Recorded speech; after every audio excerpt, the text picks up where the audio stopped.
All right, Chevra, let us start.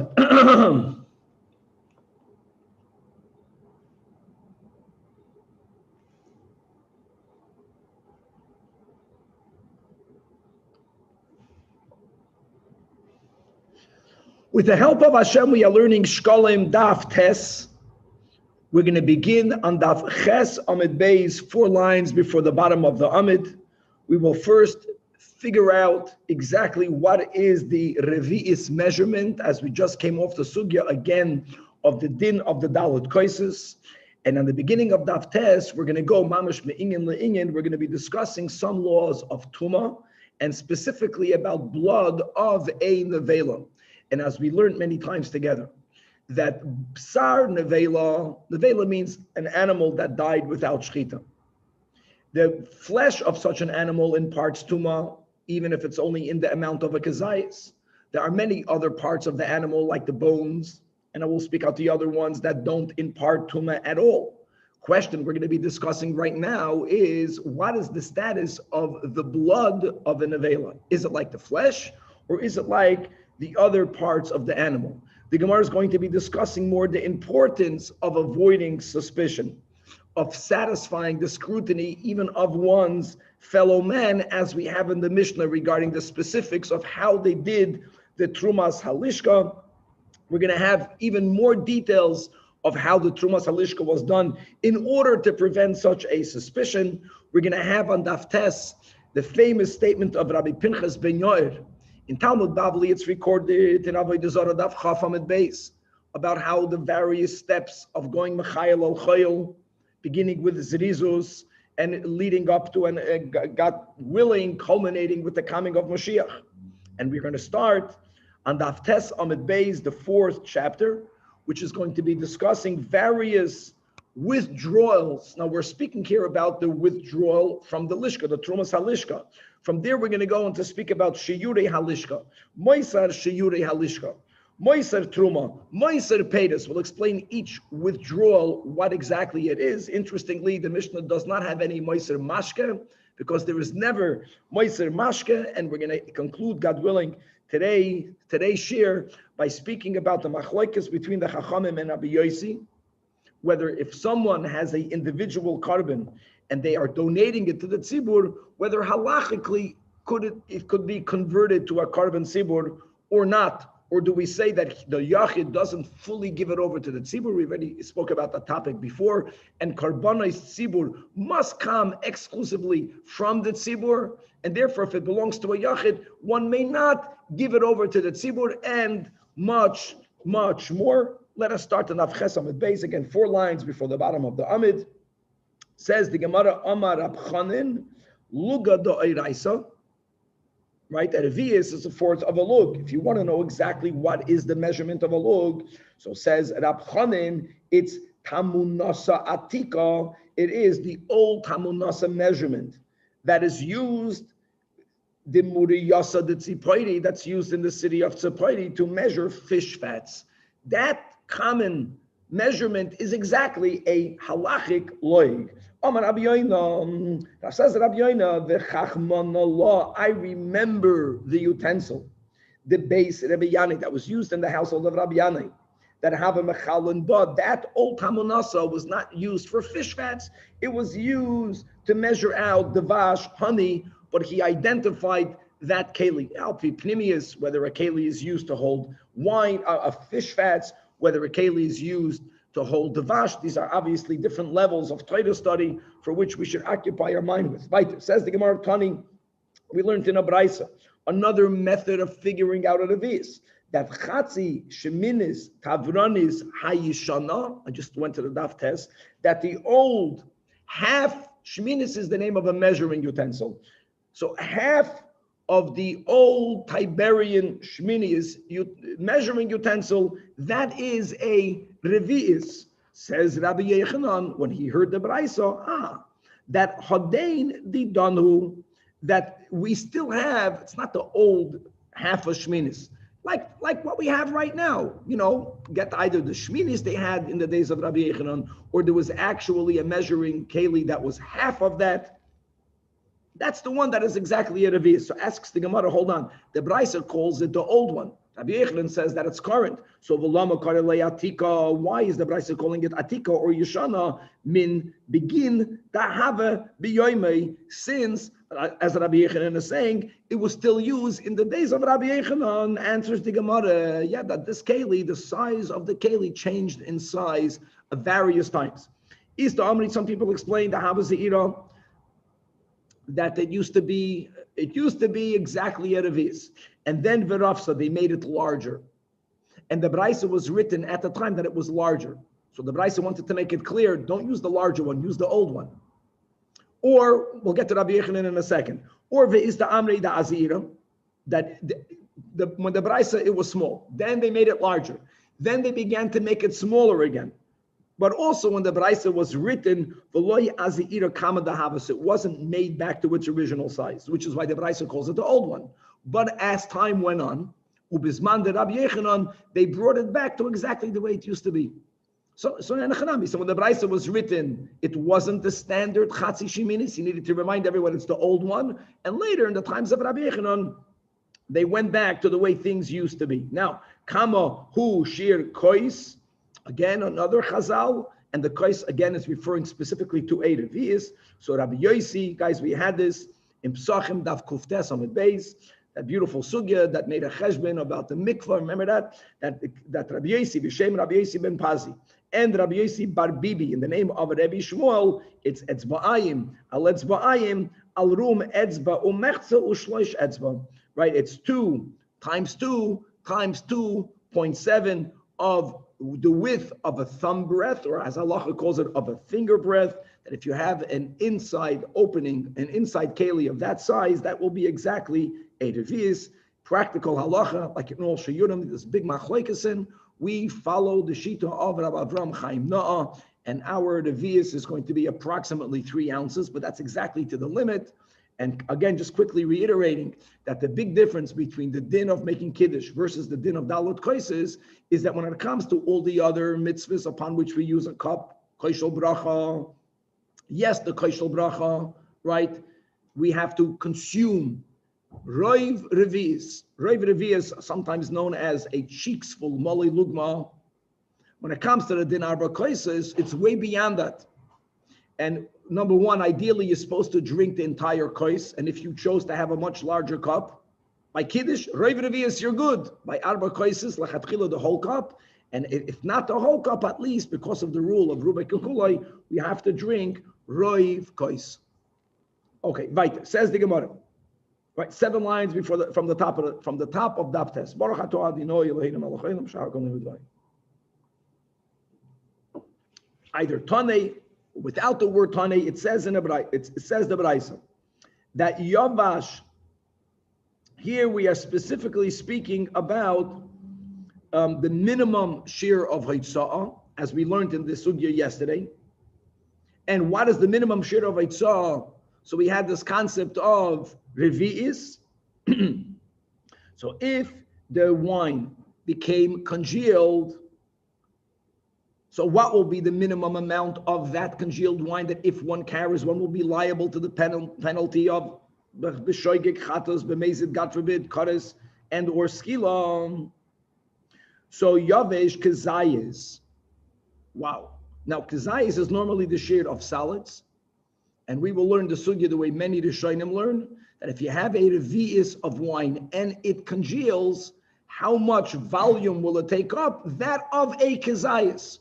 So the kezayis is the same shiur of a revi'is. These are the words of Rabbi Nassim. Now says the Gemara, the Rabbanan the Kesari, we're speaking here about Amirayim, and Rabbi Yosi bar Bibi in the name of Shmuel, says that Asya, the Rab Nassan, Kirab Shimon, this follows the shita of Rab Shimon. What's the shita of Rab Shimon? We have this in Shabbos Daf Ayin Vav, that the minimum amount of all liquids, says Rabbi Shimon, is a full revi'is. Meaning that even if the wine was not yet diluted, and therefore one might have thought that since, let's go to the ratio that we have been learning, it's 3-to-1. Maybe if you have congealed, undiluted wine, maybe it should be 1/4 of a kezayis. But that's not what Rab Nassan says. But that's only Lishitas Rab Shimon, that when it comes to carrying liquids, I don't care whether the wine is diluted or not, it's always going to be the minimum of a revius. So based on that, no matter what, it has to be a kazais if it is congealed. And Kama de Rab Shimon, what does Rab Shimon say? That's the Gemara is explaining. B'revius, even if you're carrying congealed wine, unlike the Chachamim, so Kain, Amar Rab Nasan, b'revius, that even no matter, he didn't differentiate, no matter what wine you start out with, diluted wine, concentrated wine, it's a revius, and every revius, when it congeals, boy, it's going to have the shiur of a kazayis. Now, says the Gemara, Rab Shimon b'shem Rabbi Yeshua ben Levi, says that Maisa befirdas Rebbe, there was a mule that belonged to the household of Rebbe, Shemesa, that died, so that's a bona fide nevela. And the sugi again is flesh of an avela in parts tuma. Tumas nevela is an av. However, the hide, the bones, the sinews of an avela does not impart tuma at all. Question here is, what is the status of the blood? Is the blood like the flesh, or is the blood not like the flesh? So v'toharu as dama. This is all in the name of Rabbi Yeshua ben Levi, and they said that the blood is starred mishum nevela. The problem is we don't know details of that psak din. These are the two options. Option number one is blood is taken not like the flesh. Option number two is that the amount of blood upon which they asked the shaila was blood less than the shiur of a kazayas in the liquid. We're associating the liquid. But if it would have been more of that shiur, then maybe they would have been metamed. So v'sha'al Rabbi Elazar, that's the version, as Rab Simon, at kama, clarify that psak din.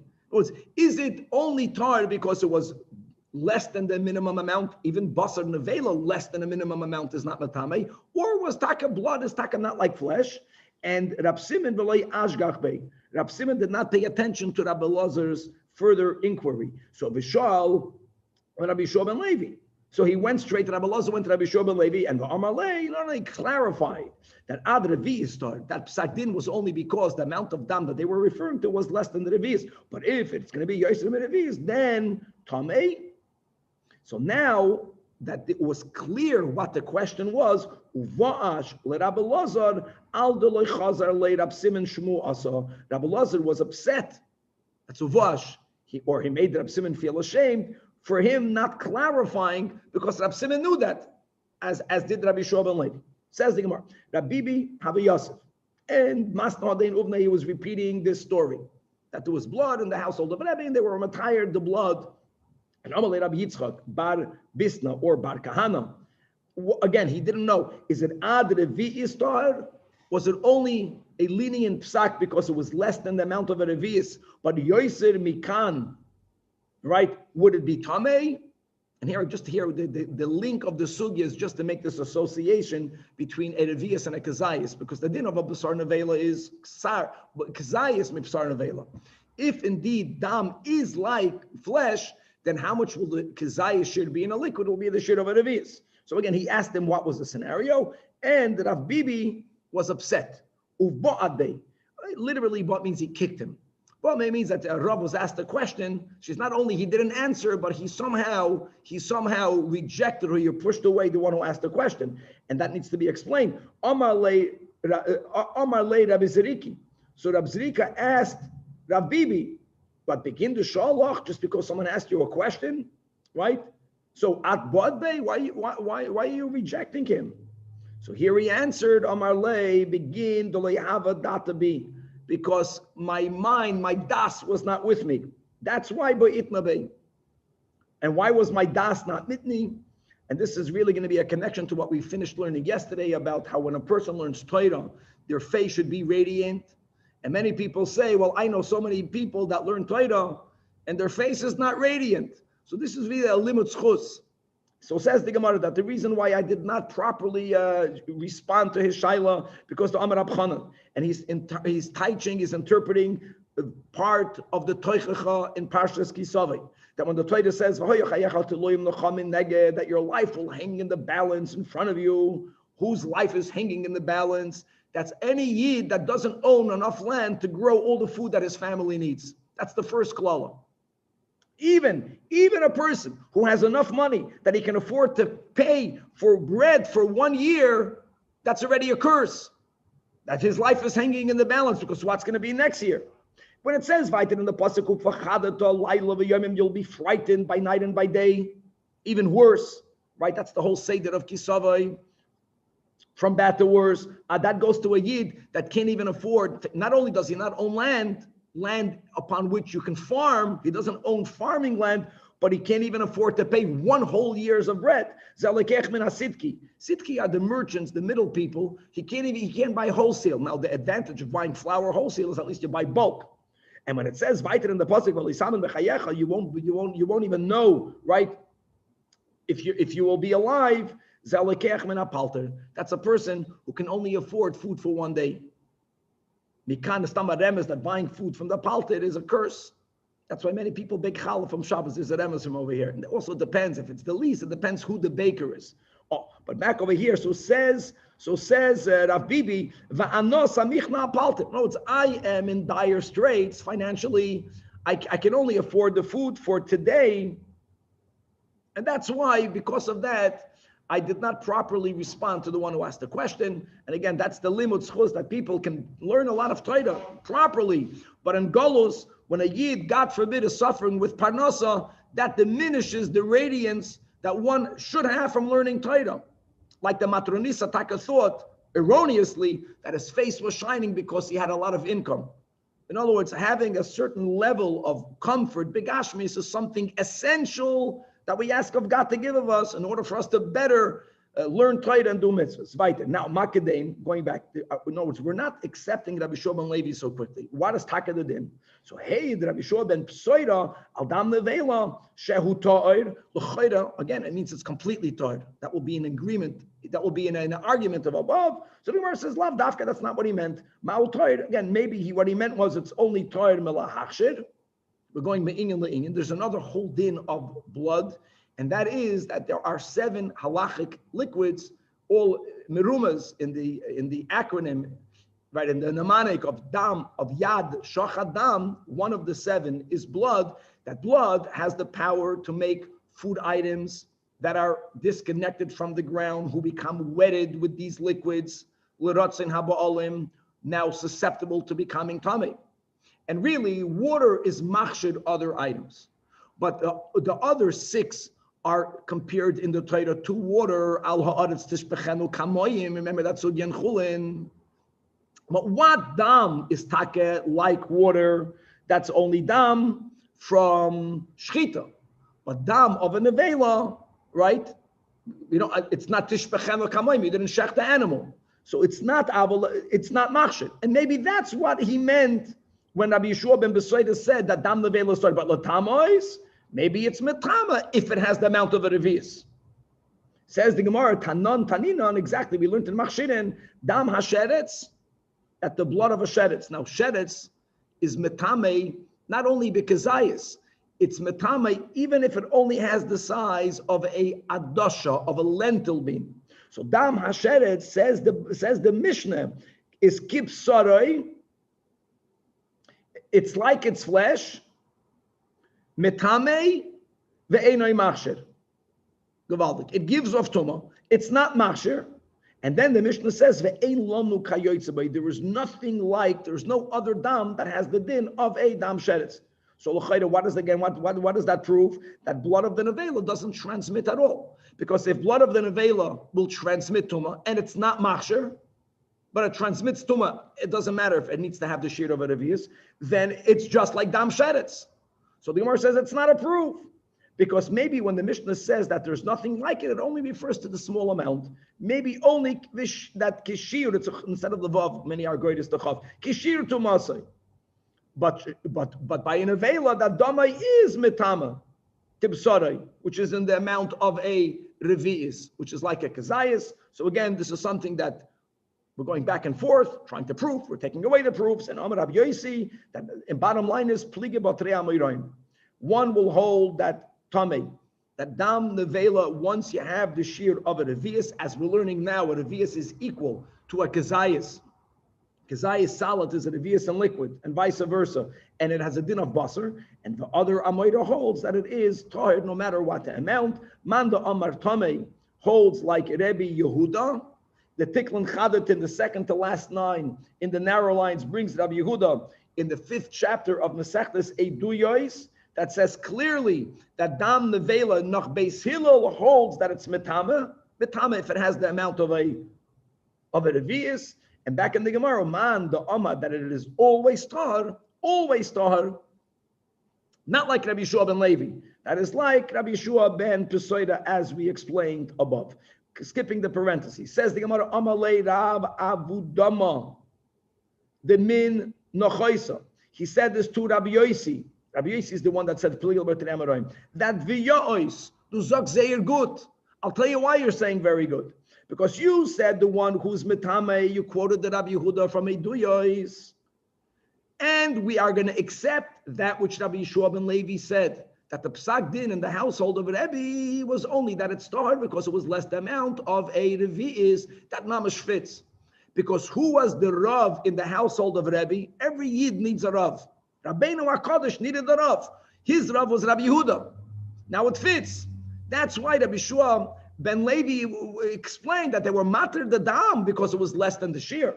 Because the Rabbi Yehuda was the Moir Yana, the Bein Nesiyahava. He was the Rav of the house, of the Nasi of the house of Rabbeinu HaKadosh. And indeed, they were only lenient in the case because of the shiur was not the minimum amount. But once you hit the minimum amount, dam is like basar. And how is it connected to our sugya? Just coming back to the din of carrying on Shabbos with the wine, that kazayis in liquid is a revius. Right. Now the Gemara is referring back to the Mishnah that when the person went in to take out the chatzi shkalim. So the Mishnah gave a few things that needed to happen for no one even to be able to be suspicious that he was pocketing some of the money. And furthermore, if he'll become poor, people will say, he became poor because he stole. Whatever. If he becomes rich, you're rich because you stole. Says the Gemara Tani Rabbi Yishmael. Other details that are not mentioned in the Mishnah. That kavutz means someone who has long hair. Someone who has long hair, you can put a coin in your hair. Lo yitroi. Doesn't say that if someone who has a long beard that you can't take off the truma because we have to wear a beard. Here you can cut off. There's no limit. But that which you can avoid, you have to avoid. Mipnei hachashad. There's just important to chazan. There's a huge difference between marasayin and chashad. Marasayin means not that someone will suspect that we're violating the Torah. Just whenever the Chazal speak about marasayin means that if you're going to do something, others will look at you, they might be influenced by you. Now, you might be doing something that's okay. They'll apply it to scenarios where it's not okay. Marasayit means we have to be careful to influence people for the good. Chashad is not to be an influence. We know we can't steal. We're not afraid that the ganef is going to influence others to steal. But don't do something that people will suspect that you're doing something wrong. Forget, marasayin is because the observer will think you're doing something right. It's good to chaper. Okay, so why b'pnei chashad? They'll think that you're stealing. And finally, we learned in a brayso that hagizbarim, look to the limits that they went. Hoyu mefasfisin bikilkin, that sometimes they would take the garment that they entered and exited the lishka chamber, and they would show people that in the garment, in between the threads, there are no coins. Gavaldik. Another Tani Nachabraisa that Medabrim, we quoted this, I remember this from the Rambam. Medabrim hoye imoy mishashu nichnas v'achoshu yoytze. They talk to the person making with the withdrawal. He should talk the whole time. Why? No one should suspect that he put a coin in his mouth. So frag the Gemara, why do you have to talk to him? Have a better solution. V'imali pume moi, mayim. Why didn't you fill up his mouth with water? Mouth full with water. Can you imagine? So when he leaves, and his mouth is full with water, and another way of finding out that he didn't put anything in the mouth. The Gemara says that can't happen. Wow, you made a bracha. Right, that was the beginning of Psachim. Al or li. Right. So who's speaking to him?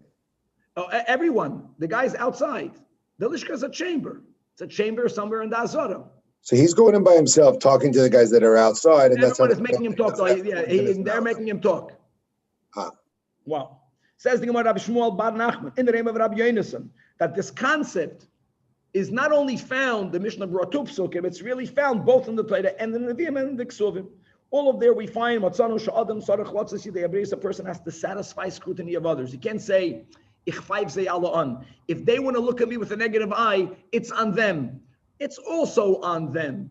But we have our responsibility to take extra measures that other people should not even be able to be choshed us. Same thing as Yidei Abriyas. That's the pasuk the Mishnah quoted, the pasuk in Matois, right? The whole story of Bnei Gad, Bnei Reuven, and Chatzi Shevet Ben Asher, that only if you will go, you're going to go in battle, then v'hi'isim nikiyam Hashem. Moshe Rabbeinu could have stopped there, but he added Umi Yisrael. So this is the story, Taka ben Eged, these Shvatim, that after they went to war, they did everything they said they're going to do, and they settled in their lands, right? They erected a big mizbeach, and there was a chshad that people had on them that this altar was erected for some, God forbid, some sort of pagan idolatry. The Yidden did not attack them. They first asked them, what is it? And they responded, fakert, that they built a mizbeach, that Kael Elikim v'Yisrael hu yeda. They did something as a monument to remind everyone that they kept their part of the deal.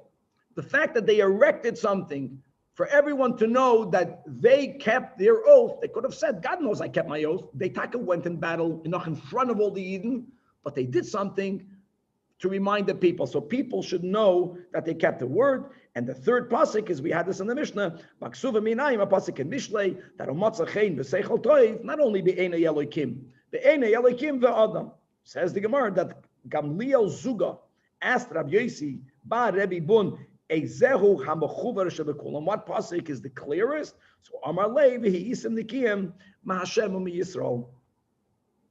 And there's a lot of Agadah exactly what's the mile of this pasuk. The other psukim could be interpreted in other ways. Here, Moshe Rabbeinu was telling them that you have to stay clear in the eyes not only of God and of men, but I'm sure there are many other deeper insights into what was the question and what's the answer. Okay, let's move on. Says the Mishnah Lacha Gimel. Says the Mishnah about a certain chumrah, a certain expression of alacrity, of zirizus. That's the way it's going to be understood. Came from the household of Rabban Gamliel, right? The Nasi. That the members of his household, they would not put their half a shekalim in the pushkas and the shoifrois and the kerens. They would actually bring it into the Beis HaMikdash. And when would they bring it into the Beis HaMikdash? Right before the person went in to take out the first truma. That is when the donor was standing right there. And when the door was opened, they wanted everyone to see that they're coming in close proximity, not, God forbid, to steal anything. But everyone noticed that they're coming to donate. They would enter as close as they were allowed to. And and they would have their donation of a half a shekel in between their fingers for everyone to see that they're coming to give. And they would throw their half a shekel lifnei hatoirim, right in front of the guy that was making the withdrawal, in order that when the withdrawal was made, for them to see that their coin was one of the coins that was withdrawn. The emes is, it doesn't matter whether your coin was the one withdrawn or not. Doesn't matter. Not only that, even if your coins did not even make it there, right? As long as you will eventually donate this year a half a shekel, then the withdrawal was for your money as well. But as a chiba, that they wanted to be more involved, so they would, va'atoidem was mischaven, the guy who was doing the withdrawal, he went along with them. He was machaven, he focused, and he made an effort to make sure that their coin went from the lishka, and they just dropped it off in the lishka into the kupa that we learned about, right? The Aleph Beis Gimel. Now, another detail, that the person who's actually doing the withdrawal, he won't do the withdrawal until he would ask the people. There was like a delegation, it was like a beis din. So he would get permission. Everything you do, you get permission. He would say, "Etraim, okay, can I take the withdrawal?" Now, when he made the first withdrawal, So whether it was B'freis HaPesach, the last day of Adar, whether it was Rosh Chodesh Nisan, 2 weeks before Pesach, he didn't take all the coins. He only filled up the 3 boxes. Now, there were leftover coins on a ground or on a shelf. There were leftover coins in the Lishka. Those coins are now called Shirayim. And according to this Tana, Ad Kedei Kach, that these coins may not be taken the next time around. Now, the fact is that as time went on, people who send coins from farther places, their coins sometimes arrived later. That was the discussion we had at the beginning of Shekalim. They didn't have to send it earlier. And therefore, their coins were added in the Lishka. So it went on top of the old coins. So, most of it anyways would have been taken by the second withdrawal, B'freis Atzeres. But our Tana holds that whatever was left in the Lishka chamber after the first withdrawal is called Shirayim, and it may never be used again for the withdrawal. So you have to make a push to mechitza to make sure that the new half a shekalim that are being put in the Lishka until the second withdrawal doesn't mix. And when they come in the second time, they won't even accidentally take not a single coin from the Shirayim from the first withdrawal. So what did we do? So after they would withdraw the first time, they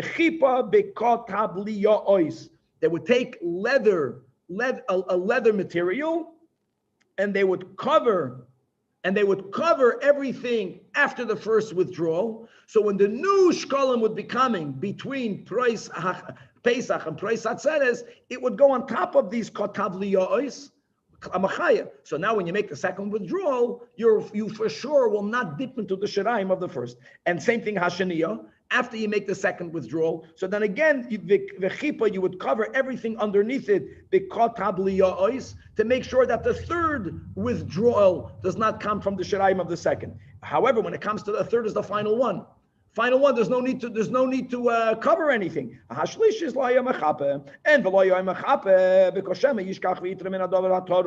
maybe the second person who's withdrawing the second time will forget that some of this is Shanaim. He won't take the extra care. So this is a clear demarcation. Now, another concept, Taram Esarishaina, the one who withdrew the money the first time, he did it, he said, it's L'Shem Eretz Yisrael.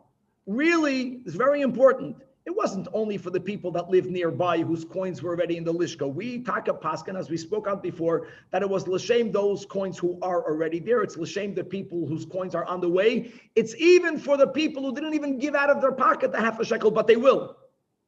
But nevertheless, the statement was made, practically the coins that were there were from the people that live in Eretz Yisrael. When he made the second withdrawal, it was more l'shem karachim hamukafim of the cities that surround Eretz Yisrael.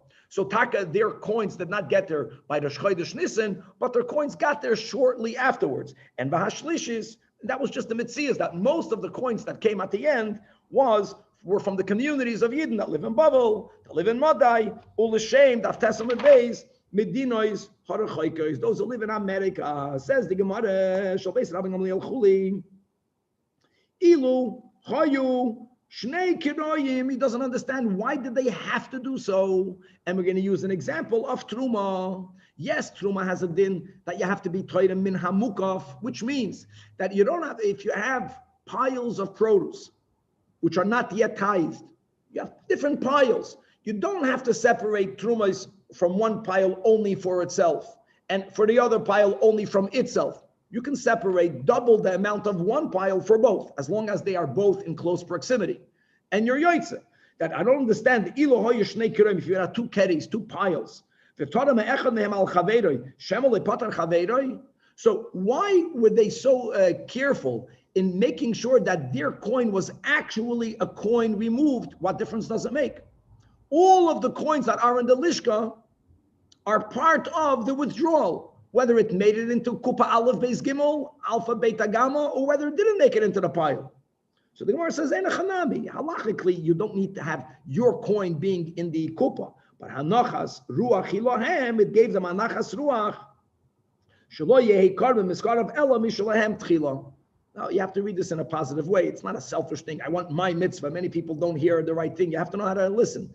The Gemara associates that behavior with the beautiful zrizus that they had They wanted to be even more connected. It was the desire to get close to God, and they felt they're going beyond the letter of the law with that. It says the Gemara, Tani, we learned in a Braisa, that if, the din of the Mishnah, as we explained, that after they made the first withdrawal, all of the coins that remain in the Lishka are called Shirayim.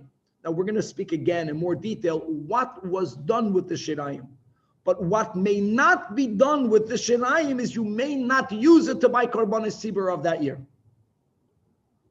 It's like Ma'akev. So therefore, we learned in a Braisa that if some Chacham went into the Lishka and pulled out that leather covering, so now the relatively newer coins are physically touching the Shirayim of the first withdrawal. So now there's a possibility that when you make the second withdrawal, you're going to take some of the Shirayim that is at Shamat as hakot tavliyois nasu kulam Shirayim, and then nothing that's in that Lishka may be used for the Karbanis Tzibur. Cover that mixture up, and there's always new coins coming in, and only take from the new coins. Tani, we learned in the Braisa that Shlish is he hoisa ashira shavekulam. Push it practically. When was there the most money in there? The third time. Why? Because then you had in the Lishka not only the silver chatzi shekel coins, which is what most people gave, but as we learned a while back that we were allowed, the messengers who brought the coins to the Beis HaMikdash were allowed to transfer the value of the money from a smaller currency coin into a more valuable currency coin. It has to be a minted coin to make sure that if the market goes up and down, it's the most stable as you can get. But you can translate it over gold. And the people that traveled from farther, they were for sure the ones that came with the golden coins, not with the silver coins. That the ones that came the latest, the latest, they had over there that istaroyos shel zohov, which is a certain golden coin, and darkoinoi shel zohov. So amazing, the third Lishka, and by the way, the third Lishka, the third Trumas HaLishka was taken right before Chag, before Sukkot. Again, whether it is the 29th of Elul, whatever the Cheshbon is, that money needed to last all the way to Pesach. Which was great, because if you had golden coins, then you took out something that can last the longest, especially if it's a leap year. So the most time, they didn't take directly from the Lishka. That's the whole part. They took it now from those kupis. Says the Gemara, Tani, we learned in the Braisa, this is just a further clarification of the Mishnah. It wasn't only L'Shem Eretz Yisrael. It was also L'Shem Kol Yisrael. But they would maybe verbalize, they would specify, this is coming mainly from the Yidden that live in Eretz Yisrael. Just like Beis Rabban Gamliel, like you want to be in there, even though it's for you no matter what. Shniya L'Shem Keracham Amukafim, and they also added the words of L'Shem Kol Yisrael, the Hashlishis, L'Shem Babel, and Madai, or L'Shem Meniris Rachaykais, and L'Shem Kol Yisrael. Says the Gemara Bait, we learned in a Braisa. Let's go now to the boxes themselves. So they filled up 3 boxes. And we also learned that the reason why they put letters on the boxes was now that the Beis HaMikdash is actually buying karbanos, it wasn't they picked randomly from any of the 3 boxes. They began with box number 1, box Aleph. Now, you would think, okay, when would they go to box Beis? Only when box Aleph ended. They wouldn't do that either. Because if they would wait for Kupa Aleph to finish before they begin taking from Kupa Beis, especially in the shorter spaces between one Truma and the other, which is between Pesach and Shavuos, it's possible that not a single coin from box Gimel will be removed. So they would begin from box Aleph. But it's not that they would wait until it's empty. At some point, and they would estimate, they would go to box Beis. Beis has to be before Gimel. But here again, they didn't have to empty Beis. They would go to Gimel. Now, what happens if they went to Gimel, but they still need more money? So now when it comes to going until the bottom of the barrel, now you go backwards. So then they would empty Gimel. Only when Gimel is fully empty would they go back to Beis, and only when Beis is fully empty would they go back to Aleph. Not to Shayna. And even if there's still something left in the first box, they would already move on to the second. Likewise, when they took from the second box, they would go on to the third. Again, this guarantees that monies from all of the 3 boxes will be used for Salisam Karbanis. Now that they're taking money out of the third box, they go until it ends. Only when Shalma Shlishis did they go back to box Beis. Only when Shalma Shniya, Chayzer L'Rashayna. Now, Shalmu Shlashtan, then Chayzer V'Shoikel. Chayzer V'Shoikel, this is very important. Chayzer V'Shoikel means that if between the 2 designated times of making a removal, they ran out of money, You may not take from the shirayim. That's what these Tanoim hold. So you would have to take from the new shkalim and not from the shirayim. However, here is where Rav Meir argues. Rav Meir says that if in between Pesach and Shavuos, whenever between the two times, if you ran out of the 3 boxes were completely used up, so you're going back into the lishka another time, an unusual time. Here you could take from the shirayim. Rav Meir Omer Chayzer l'shirayim, because when you made the first withdrawal and you had in mind you're doing it from Pesach until Shavuos, it was inadequate. It wasn't enough. You ran out of money. So that was megale, that what was in the bottom over there is not shirayim. Shahoyer Rav Meir Omer, and that is consistent with Rav Meir Shita. That there's a rule again, me'ila. Me'ila means we may never use temple property, but the specifics of a person who uses temple property and they're penalized by paying back an additional chaimish, and they have to bring a carbon hashama ilois, that's not so broad. There's no me'ila on shirayim. But the lishka itself, since you're going to use it for karbanos, especially also for kachim, so there's a din of me'ila. Rav Meir is the one that holds me'alim b'shirayim. Now the Chachamim will not say so. If you hold that the moment you made the withdrawal, everything in the chamber can never ever be used for korbanos tzibur, it's going to be used as the shiurei halishka is to be used. We'll learn details about that later. But that's not used for korbanos, then you're not allowed to take it, but there's no shirayim. Rav Meir holds, yes, me'alim b'shirayim. Why? Because of the din that we just learned. That Sheva yitztarchu lahem b'soif. It's even according to Rav Meir, once you came to the other time of the second truma, then everything left becomes shirayim. But you don't know whether you won't have to make this extra withdrawal. And if you do make an extra withdrawal, then you can go under the leather cover. Now that we spoke about Rabbi, according to the opinion that's arguing Rav Meir, I don't understand where you're getting money from. You because money comes in every day. Money's coming every day. New money. Money's coming every day. Money is entering the lishka every day. The withdrawal is only 3 times a year. Today, I don't know. Today we have what's called Amazon. It was snail mail was on steroids then. People sent their money. After the third withdrawal, new money's still coming in. It's not called shirayim, and it's not for the next year. It's still for this year. Yes. And it sits there. So we're going to learn about that later. Now, we just also mentioned that once it's after the third truma, then if your money didn't get there yet, you got to put it. There was a box in the Beis Hamikdash called tiklin atikin. You learned about it. We're going to learn more details. And that money is from this year. It's money from this year. But we'll see what that's used for. That's called shiurei halishka. And not only it's money for this year, but since their money reached the Holy Temple, retroactively, all of the karbanos tzibur that was brought from Rosh Chodesh Nisan was from their money also. It's not that they are out of the mitzvah, but their physical coins were no longer removed. Let's go back to this concept of the base Rabban Gamliel, that they wanted for their coins to be the ones that were withdrawn. This is again viewed in a positive light. They went beyond the letter of the law. That was an expression of one's alacrity, of one's zerizus in one's avodas Hashem. And therefore, v'chein hoyer Rav Pinchas ben Yoir.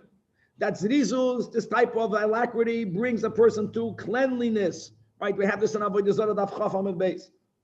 And the next step up in the ladder is Nikiyus Mevila de Tahara. And Tahara brings a person to Kedusha. And Kedusha brings a person to humility, to Anava. Anava brings a person to Yiras Chet. We'll see Yiras Chet and Yiras Hashem. Right? Not, God forbid, fear of the punishment. That's the Chassidus calls that Klipa Snoiga. But it's fear of the disconnect that the sin itself causes. And Yiras Chet brings a person to Chassidus. Chassidus brings a person to Ruach HaKodesh. A chassid brings you to the Rebbe. And Ruach HaKodesh mevi l'dei Tchias HaMeisim, and Tchias HaMeisim mevi l'dei Elyahu Zachor Latoiv.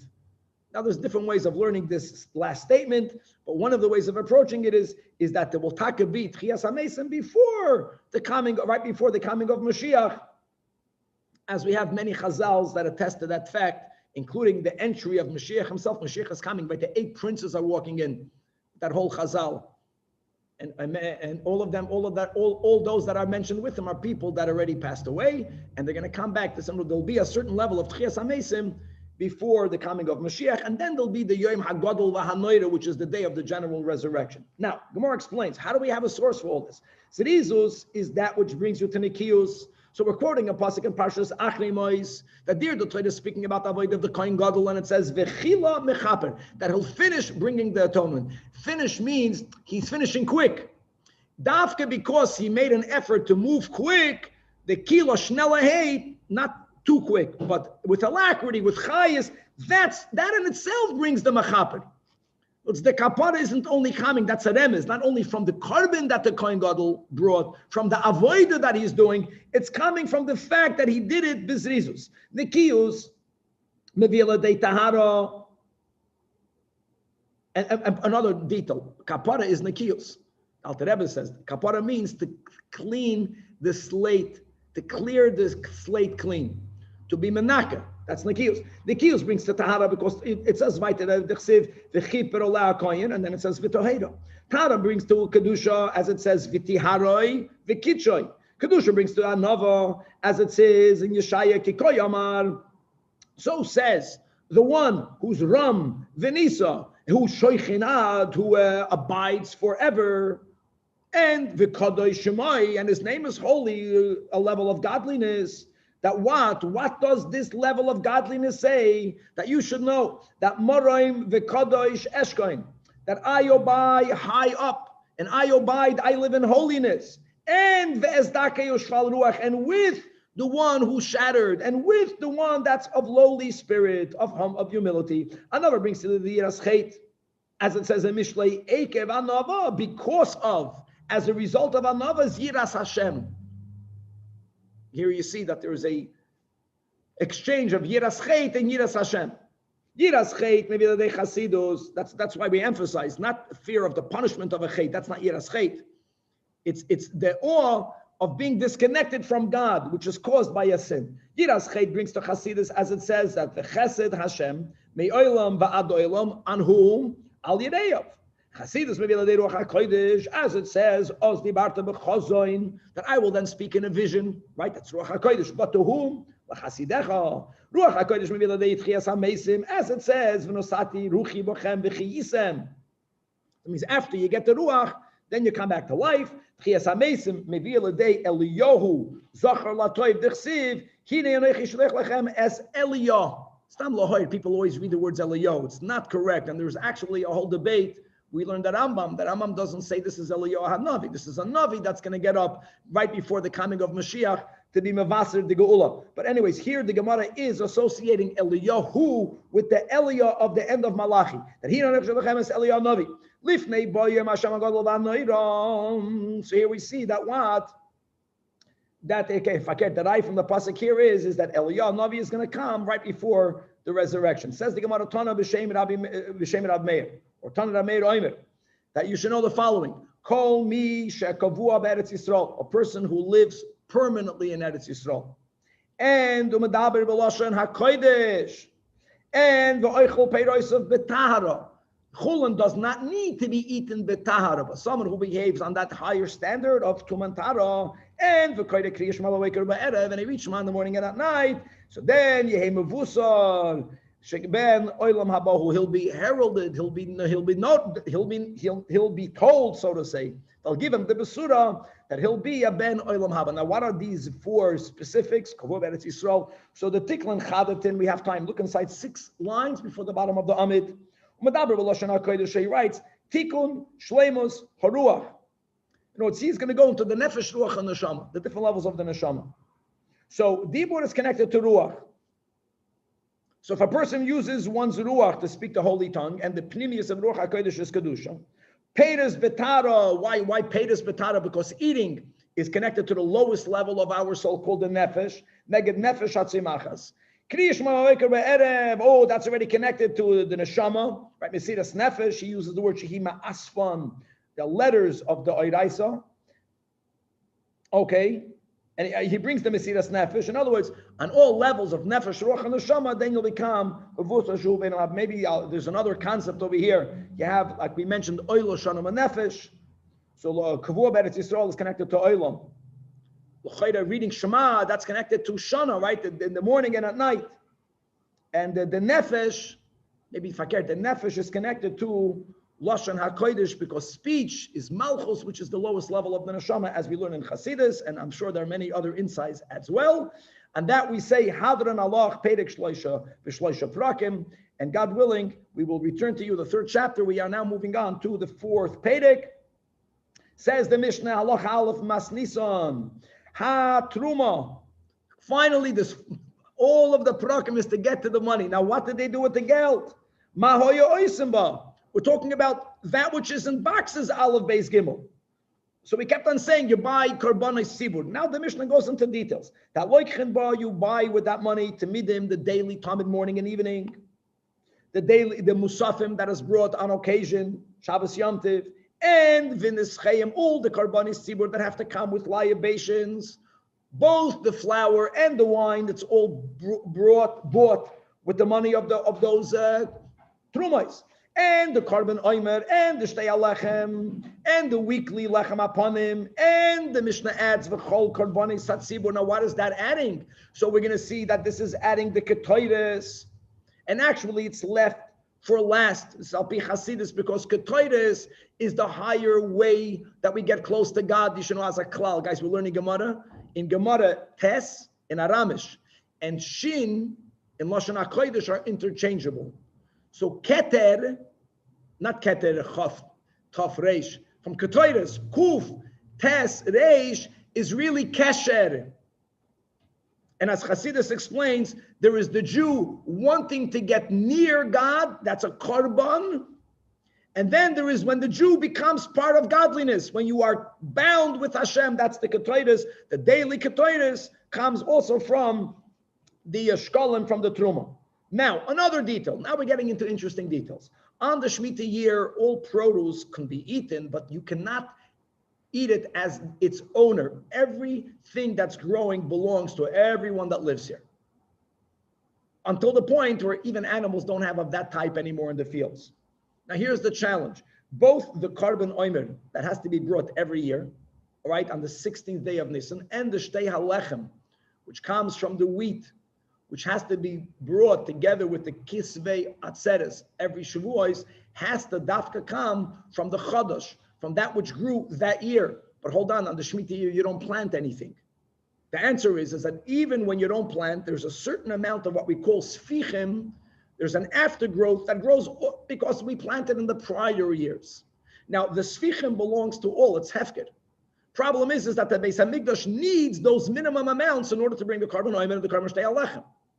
So you needed to have guards, a shomer, who would choose what looked to be the best quality barley, the best quality wheat, and to tell people that might be coming to take it because it's hefker, guys, we need this for the Beis HaMikdash. Who paid those guards? That's the kasha. So says the Mishnah that the shoimrim of the sfichim, both of the oimer and the shtei alechem in the year of Shemitah, so their salary came also from the Trumas Alishka, Noiklin Scharim Trumas Alishka. Says the Gemara Vaiti Rabbi Yosi Oimer, that even though the Tanach says that their salaries were paid from, you can pay them a salary if you need to, but Rabbi Yosi understood that the Tanakh is actually saying that they must be paid a salary to be the guard. They may not donate their service. And why would the Tanakh hold that they may not donate their service?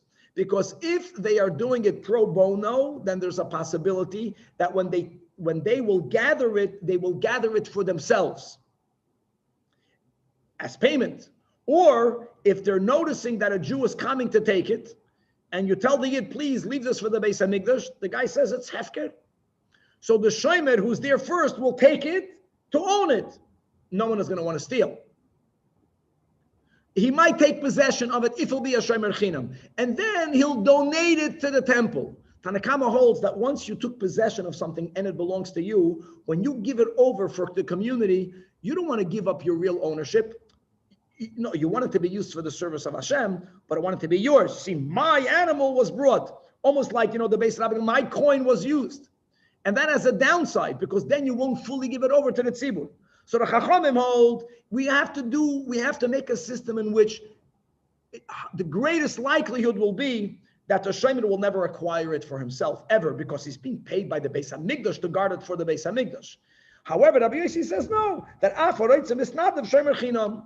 And even though there's a possibility that he might take possession of it for good reasons, and then he'll give it over to the tzibur, when he gives it over to the tzibur, he's giving it over with his full heart. And Amrullah, the Chachamim retort to Rabbi Yossi,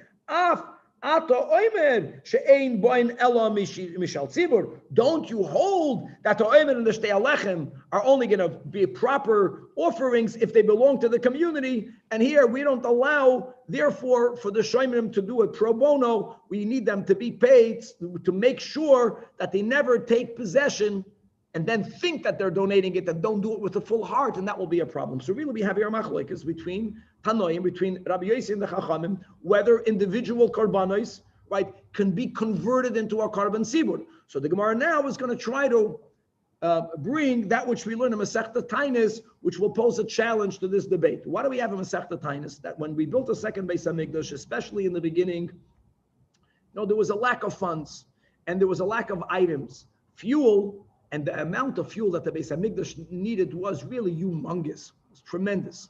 And there wasn't, and it's not any fuel. It has to be dafka wood, and it has to be dry, v'chulei, v'chulei. Turned out that there were 9 families that they brought eitzim for the Beis HaMikdash. And forever, those families, that date was a yom tiv for that family. And every year, the descendants of these families were zoicha to bring the wood to the Beis HaMikdash, even when the Beis HaMikdash already had a proper amount of wood, but they would bring their wood to the Beis HaMikdash. Now, all of this is just showing you that individual wood was donated to be put on the Mizbeach. Right here, the Chachamim are saying, basically, that if something belongs to an individual, we don't use it on the Mizbeach because maybe the individual did not give it fully over to the tzibur. That's the connection over here. So let's read it inside. This is a quotation from Masechta Tainis. That Ma Rozman Atzi Kahanim V'Ha'am Lihi Manos. All right, why did we designate those days dafke for those families? The kasha really we have in Tainis is that any Jew was allowed to bring wood for the Beis HaMikdash. So what was unique for those families that they brought? Everyone can bring. So the Gemara says, no, it's different. Ella b'shasha Ali Yisrael and Agoyla. Going back to the story, when we went up from Bavel and Madai and Persia, and when we got involved in the building of and the maintenance of the second Beis HaMikdash, and V'leimatzu eitzim, we didn't have enough wood in the lishka, in the chamber that was meant to store wood, and V'amdu Elo, these 9 families stood up, they rose to the occasion, and V'nisnadvu eitzim mishalatzim, they out of pocketed their wood. And umasarum letzibur, of course, they gave it over to the tzibur. And v'karbanis tzibur, and therefore v'hisnu imoim neviim shebenayim. In the beginning of the second Beis HaMikdash, we have 3 neviim or more, but there were neviim in the beginning of the times. That watch afilu lishka malaya eitzim, that forever, even if the lishka will have wood. V'amdu elo v'nisnadvu eitzim mishalatzmam, and they decided to bring their own wood. So leyeh karbon miskarev ela mishalahem tchilam. Was if I am not a descendant of these nice families, and I decide today I'm donating wood to the Beis HaMikdash. First of all, Yasher Koyach. But would they actually use my wood on the altar? No, they would only use my wood if the lishka of wood is empty. Those 9 families were giving the schus that even if the lishka forever is filled with wood, on their Yom Tov day, when they bring you wood, their wood goes on the Mizbeach. Now, all of this is a problem. Amar Rab Acha, that it must be that this only follows our Rabbi Yossi, because it's only our that Rabbi Yossi oimer af haroitzim isnadat shomer chinam, right? But in other words, according to the Chachamim, how can the Beis HaMikdash accept wood according to the Chachamim who are afraid that the person won't fully give it over to the tzibur? Now that's a big doichik. That's not ideal to say that this whole yontiv and the whole story is only following Shitas Rabbi Yossi. So the Gemara says, no. Rabbi Yossi, this is an Amoida. Rabbi Yossi, B'Shem Rabbi Elah says, no, what we learned in Tainus is Divrei Hakel. And don't connect our Mishnah at all to what we learned in Tainus. Ma pligin, meaning, where is there a machlokes, which is our machlokes? That's only big gufay shel carbon. Don't forget the oimer, the grain of the Omer, the grain of the Shtei Alechem, if they will own the grain, that which will go on the altar, here is where the Chachamim say, we don't want to accept it from them, because they might not fully give it over. The eitzim is not the carbon itself, it's the fuel for a carbon. Aval b'machshirei carbon, kol alma moida, the ganze Welt, means all of the Tanaim agree, shu mishtana, carbon yachid, the carbon sibur, that the yachid will give it fully over, and therefore, what we learned in Tainus has no bearing. It's Lukula Alma. It goes according to both of the Tanaim of our Mishnah. Chevra, God willing, to be continued. Is it that he will give it over fully, or that even if he doesn't give it over fully, it's not such a problem because it's only machshirei carbon, it's not the carbon itself? I think they give it over fully. It's also so based on Rabbi Gamliel, same concept. The coins, maybe they don't give it over because that coin is not a carbon. They give it over fully. Okay.